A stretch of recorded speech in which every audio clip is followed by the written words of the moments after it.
শুরু হয়ে যায় একটা ফাইট। তবে ইয়ানশাও তো সবাইকে হারিয়ে দেয়। এরপর আমাদের মরুভূমির মধ্যে একটা মেয়েকে দেখানো হয়। এটা আমাদের ড্রামার নায়িকা। ওর নাম রং সুকুয়ান।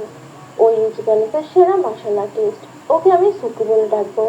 তো সুকু যখন জ্ঞান ফেরে, ও নিজেই অবাক হয়ে যায় যে ও এখানে মরুভূমির মধ্যে কিভাবে আসলো, আর এখানেই বা ঝুলে আছে কেন। তখনই ওর সামনে তিনজন ডাকাত এসে ঘোড়ায় চড়ে। আর তারা সুকুকে বলছিল, তুমি এখনো বেঁচে আছো? 3 দিন 3 রাত ধরে তোমাকে এখানে ঝুলিয়ে রেখে গিয়েছি। আমরা তো ভেবেছিলাম তুমি মারা গিয়েছ। সুকু তখন বলে, তোমরা কারা? ওই ডাকাতটা অবাক হয়ে বলে, তুমি কি নাটক করছো? নাকি 3 দিন ঝুলে থেকে তোমার ব্রেন কাজ করা বন্ধ করে দিয়েছে? আমরা ঘোস্ট টাইপের সেরা ডাকাত। আমরাই তোমাকে এখানে এনে বন্দি করে রেখেছি। সুকু তখন বলে, আমি কে? ওই ডাকাতটা বলে, তুমি ইউচি ভেলার সেরা মার্শাল আর্টিস্ট। তুমি আমাদের এক সঙ্গীকে মেরে ফেলেছ। এমনকি ওরা ওই সঙ্গীর কঙ্কাল মাথা নিয়ে ঘুরছিল। সুকু মনে মনে চিন্তা করে, সে যদি ইউজি ভিলার স্টুডেন্ট হয় আর মার্শাল আর্ট জেনেই থাকে, তাহলে তার মনে পড়ছে না কেন। এরই মধ্যে সেখানে ইয়ানশাও চলে আসে।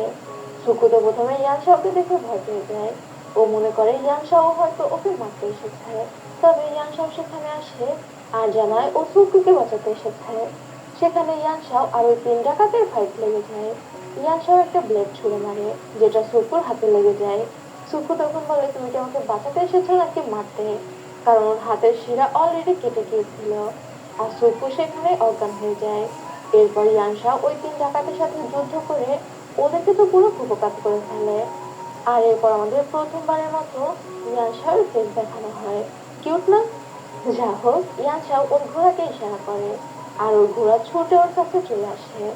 এরপর ইয়ানশাও সুকুকে নিয়ে ওর ঘোড়ায় চড়ে সেখান থেকে বের হয়ে যায়। পরবর্তীতে দেখা যায় ইয়ানশাও সুকুর হাতে ব্যান্ডেজ করে দিচ্ছে, যেখানে কেটে গিয়েছিল। তখনও পর্যন্ত সুকুর জ্ঞান ফেরেনি। ইয়ানশাও যখন সুকুর হাত মুছিয়ে দিচ্ছিল, তখন ওর হাতে এক ধরনের দাগ খেয়াল করে, যেটা কোল্ড পয়জনের লক্ষণ। ইয়ানশাও বুঝতে পারে কেউ সুকুকে লং টাইম ধরে বিষ দিচ্ছে। এদিকে সুকুর সাবকনসিয়াস মাইন্ডের একটা কল্পনা দেখানো হয়, যেখানে সুকু একজন মডার্ন মেয়ে, ও এক আর ওর অবস্থা বেশ খারাপ ছিল। এইসব গল্প মনে হচ্ছে তোমার বাঁচার কোনো ইচ্ছেই ছিল না। তোমাকে আমি বাঁচানোতে তুমি খুব একটা খুশি হয়নি। সুকু তখন হা হুতাশ করে বলতে থাকে, আমি কেন মরে গেলাম না? কোথায় এসে আটকে গেলাম? ওই ইয়ানশাওকে জিজ্ঞাসা করছিল, এটা কি কোনো নাটক? তুমি কি নাটকের হিরো? ইয়ানশাও তখন বলে, না, আমি ইয়ানশাও একজন মার্শাল আর্টিস্ট। এটা মার্শাল আর্টের দুনিয়া।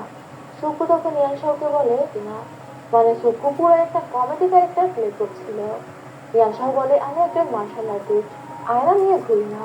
সুকু তখন ইয়ানশাওর তলোয়ারে ফেস দেখার চিন্তা করে আর জিজ্ঞাসা করে তলোয়ারটাও নিতে পারে কিনা। ইয়ানশাও সুকুকে ও তলোয়ারটা দিয়ে দেয়। তখনই সুকু খেয়াল করে ইয়ানশাওর তলোয়ারে একটা পাথর লাগানো। আর ওই পাথরগুলো সুকুর হাতে দিয়ে বলে, তুমি ঠিক করবে। সুকু তখন ওই তলোয়ারটা নিয়ে নিজের ফেস দেখতে থাকে।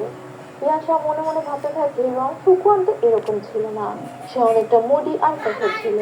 সেরা মার্শাল আর্টিস্ট বলে কথা, তবে এই সুকুর সাথে তার তো কোনো মিলই নেই।